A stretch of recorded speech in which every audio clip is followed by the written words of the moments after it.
Bonsoir à tous, bienvenue dans ce journal. Tout de suite, le sommaire. Le gouvernement veut révolutionner les secteurs de l'agriculture avec le numérique. Pour accompagner la stratégie, un séminaire scientifique a été organisé à l'université d'Abomey-Calavi. Les détails à suivre. Un nouvel ouvrage enrichit l'univers livresque béninois. Son auteur, Mathieu Ayronzon, aborde les questions sur la situation économique et financière des États de l'UEMOA. Certains aliments doivent se retrouver en quantité limitée dans nos assiettes, alors que d'autres plus abondamment et plus régulièrement. Les conseils du nutritionniste dans un instant.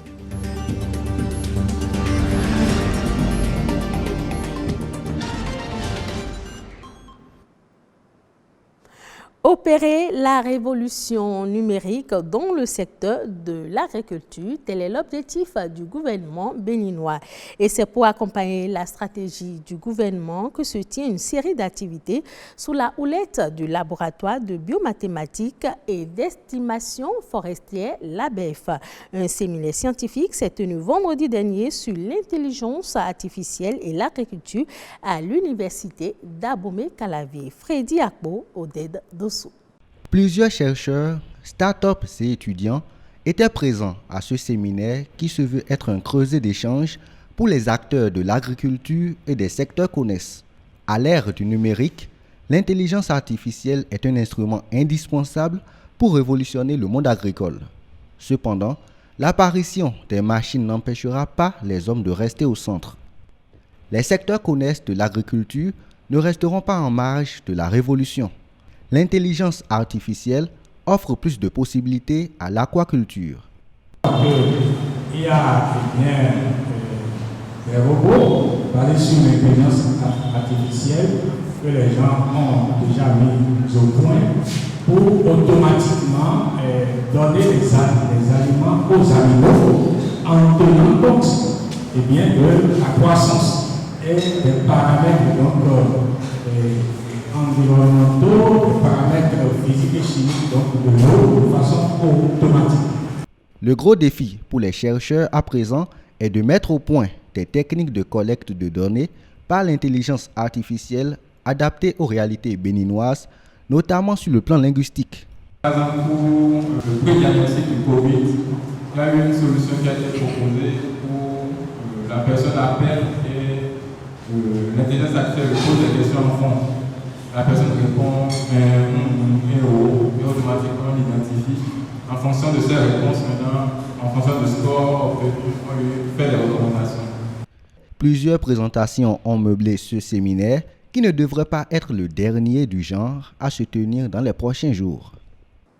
Et voici un livre sur la soutenabilité des finances de l'UEMOA. Ce sont des réflexions du docteur en droit public Mathieu Ayronzon.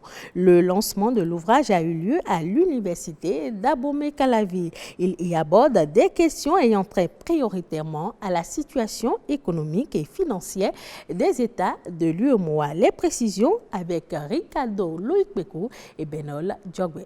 C'est un test de pensée de 499 pages réparti en 8 chapitres que le docteur en droit public Mathieu Kossi Ayronzon offre au monde scientifique et économique. Le commandant des douanes propose dans ce livre des réflexions sur la soutenabilité des finances de l'UEMOA.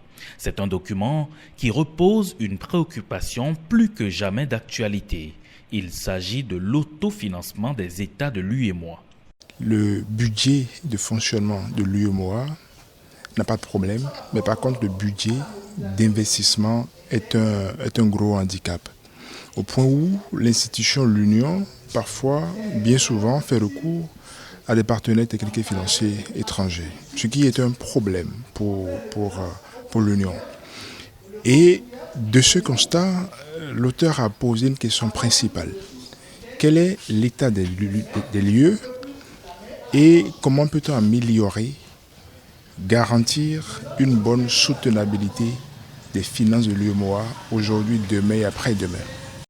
Préfacé par le professeur titulaire de droit public, Nikes Médé, ce document, riche en stratégies et en exemples, vient renforcer les gouvernants des États de l'Union économique et monétaire ouest-africaine.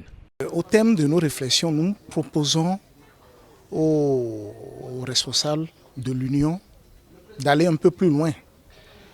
Aller un peu plus loin en touchant davantage à l'élément le plus sensible au niveau de nos États, les questions qui touchent à la souveraineté des États. Nous voulons que les limites qui ont été fixées à l'UEMOA en matière d'initiative de financement des projets intégrateurs soient levées pour que dans des domaines ciblés, les États transfèrent les capacités à conduire les 10 projets jusqu'à terme. La présentation de ce livre a été marquée par une série de dédicaces offertes par l'auteur du document. Le docteur en droit public, Mathieu Kossi Aïronzou, compte bien poursuivre ses travaux de recherche, toujours en lien avec sa carrière professionnelle. L'équilibre alimentaire est un facteur de bonne santé. Les aliments ont le pouvoir de donner de l'énergie et de fournir des nutriments essentiels à l'organisme. Certains aliments doivent se retrouver en quantité limitée dans nos assiettes, alors que d'autres doivent se retrouver plus abondamment et régulièrement. Malheureusement, l'homme mange de plus en plus mal selon les spécialistes.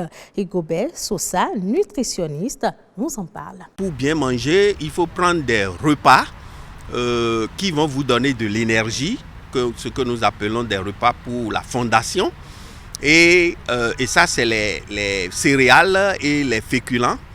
Et puis, il faut prendre aussi des repas de construction, c'est-à-dire des repas que l'organisme utilise pour reconstituer les dégâts, pour remplacer les cellules mortes.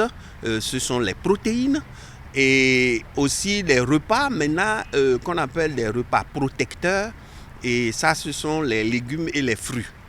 Donc pour bien manger, il faut que vous vous rassurez qu'il y a ces 3 catégories de nourriture dans votre plat. Si j'achète du riz et on me donne de fructures là-dessus, plus un œuf, quand je mange comme ça, quand nous faisons une petite analyse, c'est qu'il y a le riz qui va me donner de l'énergie, il y a de l'œuf qui va me donner les protéines, mais c'est tout. Parce que le fructu en question, il ne reste plus rien dedans. Pourquoi? Parce que vous avez mis l'huile sur le feu et vous avez écrasé votre tomate, l'oignon, l'ail, tout et tout. Vous jetez ça dans l'huile et vous tuez tout. Et il ne reste plus de nutriments dedans. Donc quand je prends ce repas, ça montre aisément que nous mangeons mal. Nous mangeons très mal. Parce qu'il y a seulement les repas qui donnent de l'énergie et les repas et les protéines.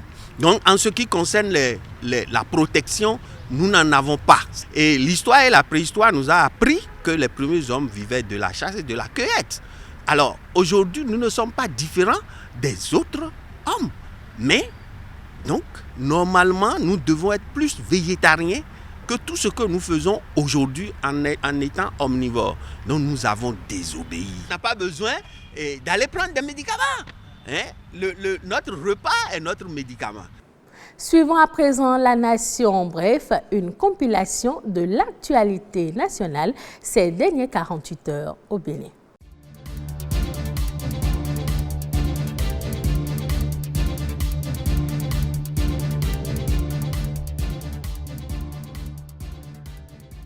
Le projet de loi de finances gestion 2023 sera voté ce jeudi 1er décembre. Programmé conformément au calendrier de la commission budgétaire du Parlement pour être examiné par les députés, le projet de loi de finances gestion 2023 va consacrer la fin des travaux relatifs à l'étude du projet de budget de l'État exercice 2023 démarré depuis le 7 novembre dernier. Ainsi, le rapport général des travaux de la commission budgétaire de l'Assemblée nationale sera soumis à l'examen et au vote des députés à la faveur de la séance plénière de ce jeudi. Le vote du projet de loi de finances gestion 2023 ce 1er décembre sera un record car c'est pour la première fois dans l'histoire du Parlement béninois sous le renouveau démocratique que le projet de loi de finances sera voté si tôt.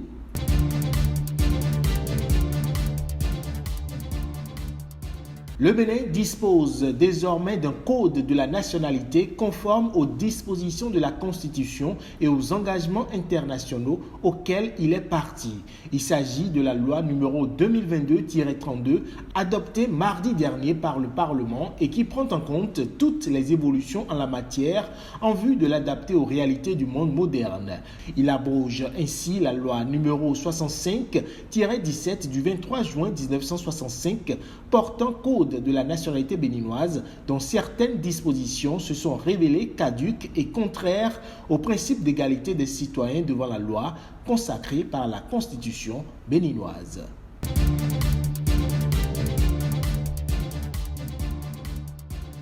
Le Bénin et le Maroc ont procédé en début de semaine à l'échange des instruments de ratification censés éviter la double imposition, prévenir l'évasion fiscale en matière d'impôt sur le revenu et établir les règles d'assistance réciproque.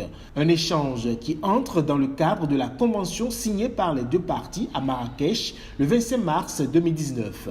Selon le ministre des Affaires étrangères et de la coopération Aurélien Agbenonchi, la mise en œuvre de la dite convention va encourager les investissements entre les deux pays et permettre aux entreprises existantes et naissantes de s'épanouir dans un environnement fiscalement propice aux investisseurs en leur donnant notamment l'opportunité de tirer profit des retours sur investissement.